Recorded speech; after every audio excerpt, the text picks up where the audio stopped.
मेरा नाम शैव्या पाठक है और आदरणीय बाबा जी के साथ और आपके परिवार के साथ हमारे परिवार का जो है मेरे जन्म से ही संबंध रहा है।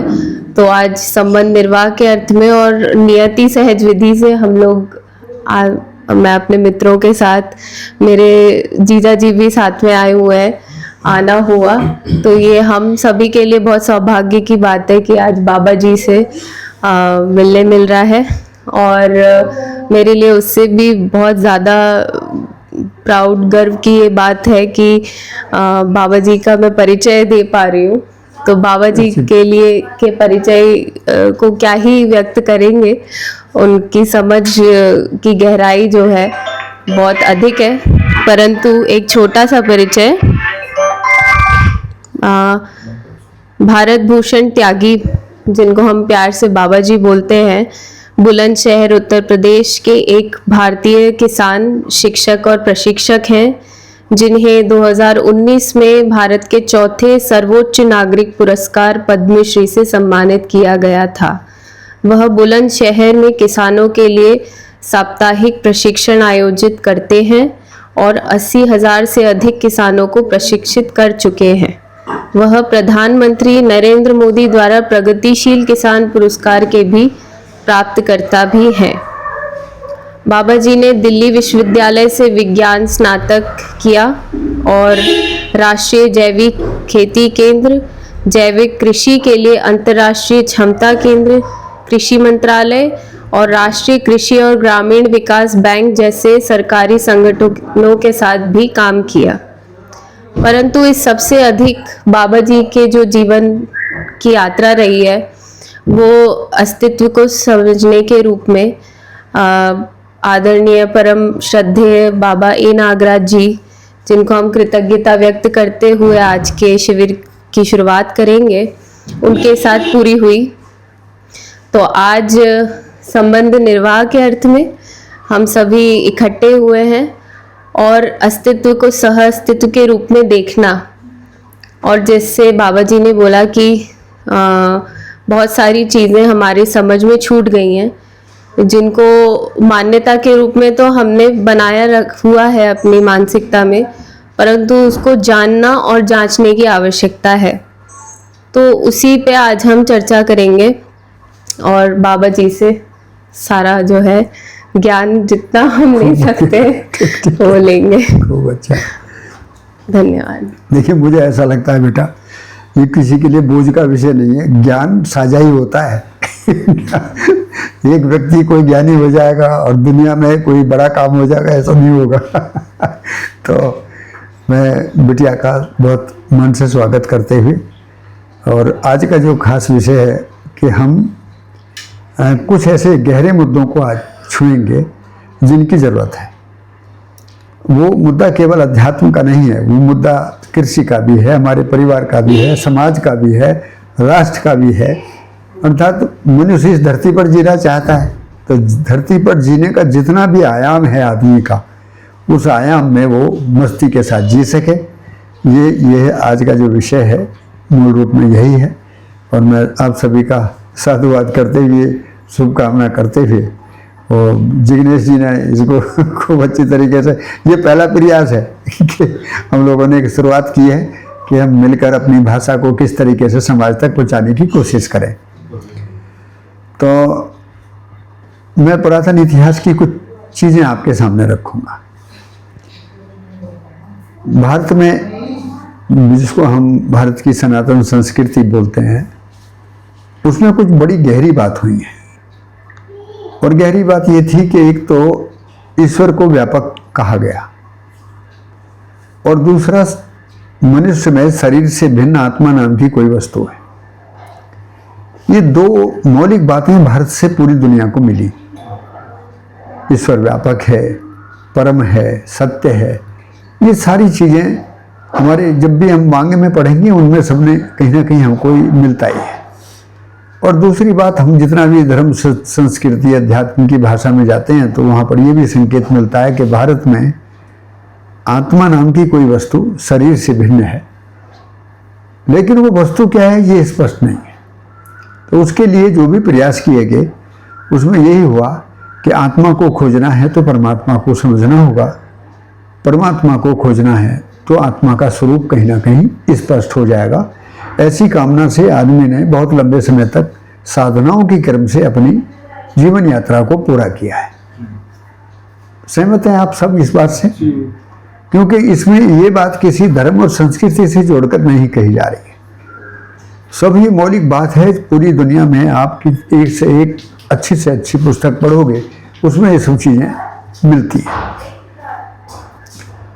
सवाल ये उठता था कि आध्यात्मिक संस्कृति से जीते हुए हम लोगों की सबकी जो पूर्वजों की प्रेरणा और जीवन यात्राएं रही हैं, आप उनको बहुत बारीकी से मूल्यांकन करेंगे तो पता लगेगा कि आधुनिकवाद आते आते सभी धर्म और संस्कृति को मानने वाले लोगों ने आधुनिकवाद को स्वीकार लिया। स्वीकारा कि नहीं स्वीकारा? स्वीकार लिया। आधुनिकवाद क्या था? आधुनिकवाद का था मूल मंत्र अधिकतम सुविधाओं के भोग से सुखी होना। अध्यात्म में क्या था? अध्यात्म यह था कि प्रकृति का भोग नहीं करना, भोग को नियंत्रित करके कम से कम आवश्यकताओं में कैसे हम जिएं, इस पर भारत का पुराना इतिहास है। और उसमें एक से एक चरम सीमा तक जो भी साधनाएं हो सकती थी वो साधनाएं इस समाज में व्याप्त है। लेकिन सवाल ये उठता रहा कि जब हमारी पुरातन संस्कृति में बहुत दम था, बहुत अच्छी थी, तो हमने आधुनिकवाद की इस भोगवादी संस्कृति को क्यों स्वीकार लिया? कहीं ना कहीं कोई चीजें छूटी हुई थी। इसलिए आज के विषय में हम अपनी उन ऋषि संस्कृति के उन सभी पूर्वजों को बहुत कृतज्ञ भाव से देख रहे हैं कि जिन्होंने कहीं ना कहीं उत्तरोत्तर आगे बढ़ने के लिए और बेहतर से बेहतर जीने के लिए समाज के लिए प्रयास किए, चाहे वो त्याग विधि से किए चाहे वो भोग विधि से किए। क्योंकि जिस वैज्ञानिक ने भोग के लिए भी बहुत ज़्यादा यंत्र की खोज और जिस प्रकार से धरती पर ये पूरा आधुनिकवाद का एक, मैं तो तमाशा ही बोलूँगा इसको, खड़ा हुआ है, ये एक कम ताकत का खेल नहीं है। और धीरे धीरे ये भी देखने को मिला कि जो निवेश था आदमी का वो पूंजी में सिकुड़ कर रह गया।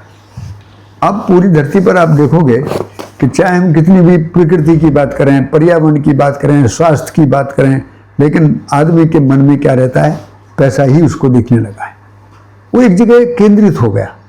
वो कुछ भी करे, उससे पूछे किस लिए कर रहे हो, तो पैसे के लिए कर रहे हैं। तो पैसे के अंदर जाकर इतनी गहरी मान्यताएं छिप गई कि वो आदमी अपनी जिंदगी के जीने से भी दूर होता जा रहा है, प्रकृति के साथ कैसे जिएगा ये भी दूर होता जा रहा है। और अब तो हालत ये है कि परिवार के रिश्ते, समाज के रिश्ते, प्रकृति के रिश्ते, कहीं भी आदमी को खड़ा देखते हैं तो आदमी असंतुष्ट है, बेचैन है, दुखी है। तो इससे पार पाने का क्या रास्ता हो सकता है? हम अपने बारे में भी छोटा सा परिचय आपको दे दें। आर्य समाज मूल प्रवृत्ति के साथ हमारा परिवार में जीना प्रारंभ हुआ। हमने जब माता पिता की प्रेरणा से जीना हमारा शुरू हुआ था तो हमारे परिवार में आर्य समाज का प्रभाव था। स्वामी दयानंद, हम उनको अपना प्रेरणा के रूप में स्वीकारते थे और उसके साथ साथ में सत्यार्थ प्रकाश को पढ़ना और इस तरीके की गतिविधियों से जिंदगी चलती रही। कुछ समय के बाद में उभरते हुए जो तर्क थे, जो जिस तरीके से कुछ चीज़ों के लिए करना है, कुछ चीज़ों को नहीं करना है, इन चीज़ों को समाज अच्छा मानता है, इन चीज़ों को समाज अच्छा नहीं मानता है, इस तरीके से क्या सही है क्या सही नहीं है, ऐसे बहुत सारे सवाल खड़े हुए। उन सवालों के उत्तर खोजते खोजते हम लोग फिर सनातन संस्कृति, शांति कुंज हरिद्वार, फिर और भी कई सारी विचारधाराएं पूरे देश में, उन सब के साथ साथ में उनके बहुत सारे नाम भी इस समय मुझे ध्यान नहीं है, लेकिन उसमें महर्षि रमन और श्री अरविंद घोष और उसके साथ साथ में गांधीवादी विचारधारा, भारत में स्वराज्य व्यवस्था का क्या स्वरूप होगा, इस तरीके के मौलिक सवाल केवल मेरे ही नहीं थे, पूरे देश में युवाओं के ये सवाल थे। शिक्षा के साथ पढ़ते पढ़ते आदमी के अंदर ये बातें उभरने ही लगती हैं कि देश में हमारे पूर्वजों में कौन ठीक था, कौन नहीं ठीक था। कुछ एक मत में जाते हैं, कुछ दूसरे मत में जाते हैं। तो इस प्रकार भारतीय संस्कृति के जितनी भी विगत विचारधाराएं थी, जो साधनाएं थी, उनसे गुजरते गुजरते 1995-1996 तक 1995-96 के आसपास हमारे मन में ये सवाल उभरने लगे कि अभी सही माने में मैं अपने को नहीं समझा हूँ, मैं खुद भी अपने को बारे में नहीं जानता हूँ, परमात्मा के बारे में भी मुझे जानकारी नहीं है, और जितनी भी साधनाओं के क्रम में हमने जो भी कुछ सीखने समझने की कोशिश की है, उसमें शब्दों के फेद में तो हम फंस जाते हैं, एक शब्द के बदले दूसरा शब्द।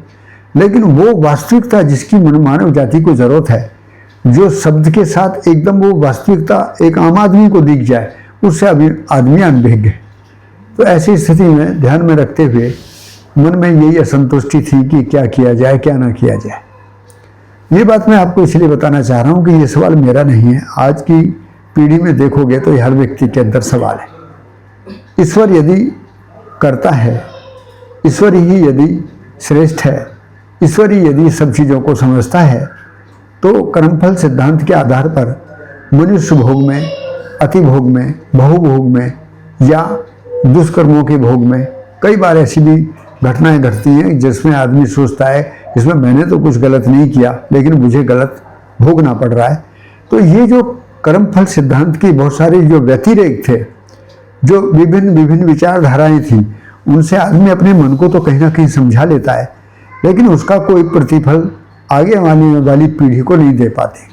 हमारे ही बालक हमसे पूछें कि आपने अपनी ज़िंदगी में जो साधनाएं की, आपने अपनी ज़िंदगी में जो समझा, उसका कोई ऐसा विकल्प है कि जो हम भी अच्छे से अच्छी ज़िंदगी जी सकें? तो इसके लिए कोई उत्तर तो हम लोगों के पास था नहीं। ये बहुत बड़ा एक जटिल प्रश्न है। अलग अलग साधनाएं हैं, अलग अलग मंत्र हैं। मंत्र का मतलब मन के अंदर कोई तंत्र को स्थापित करने की क्रियाएं हैं। मंत्र का मैं केवल शब्दों तक नहीं जोड़ रहा हूँ। मंत्र ना, मैं अपनी मानसिक क्रिया में किस तरीके के ऐसा कोई शोध करूं जिसके आधार पर मेरा मन संतुलित होने लगे, मेरा मन संतुष्ट होने लगे, मेरा व्यवहार ठीक होने लगे, मेरा कार्य ठीक होने लगे। ये आदमी की कल्पना रही है, लेकिन आदमी को तो हाथ लगाने। तो 1996 में हमारे मन में ये बात आई कि कुछ नए सिरे से कुछ चीज़ों को खोजने की ज़रूरत है। जो चीज़ें चल रही हैं इसमें अभी हमको संतुष्टि नहीं मिला। और ये बात किसी के लिए ना तो किसी का कद छोटा करने की थी, ना किसी को नकारने की थी, क्योंकि सभी स्वीकृतियों के साथ आगे बढ़ने की थी। लेकिन सवाल था अपनी असंतुष्टि का उत्तर खोजना। सवाल तो एक ही था ना। तो इसमें हम किसी की तुलना किसी से क्यों करें? तो आगे क्या और अच्छा हो सकता है, इसके लिए आगे बढ़ने की बात आई। उस समय हम लोगों को बहुत सारे कुछ अच्छे अपने स्नेही मित्र, परिवारजन, पूरे देश और दुनिया में अच्छी सोच करने वाले लोगों के माध्यम से कई जगह से सूचना मिली। और वो सूचना थी कि अमरकंटक की पहाड़ियों में कोई बाबा जी रहते हैं और वो परमाणु के विकास क्रम और व्यवस्था के बारे में बहुत अच्छे से जानते हैं। बात तो हमारे मन की भी थी, क्योंकि विज्ञान पढ़े हुए थे और विज्ञान के भी कुछ मौलिक सवाल अपने अंदर उभरते ही थे। तो ये हुआ कि अच्छी बात है कि आध्यात्मिक साधना वाला व्यक्ति भी है, परमाणु के बारे में भी बात करते हैं, तो हो सकता है कि वो मनुष्य के बारे में, मनुष्य का आचरण कैसा हो, और हो सकता है मेरे जो सवाल हैं उनके उत्तर भी वो देंगे।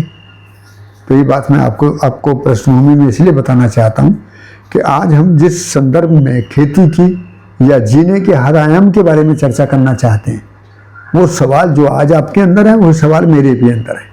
क्योंकि बिना सवालों के तो आप लोग यहाँ आए ही नहीं। केवल यदि मान्यताओं के आधार पर यहाँ आए हैं तो मान्यताएं तो आदमी कहीं से भी पुष्ट कर लेगा, लेकिन यदि जीने के लिए कोई सवाल है कि इसका उत्तर मुझे चाहिए कि मैं अच्छी ज़िंदगी कैसे जी सकूं, अच्छी खेती कैसे कर सकूं, मैं परिवार में अच्छे से कैसे जी सकूं, मैं समाज में अच्छी ज़िंदगी कैसे जी सकूं, तो सवाल तो पूरी ज़िंदगी का ही है ना।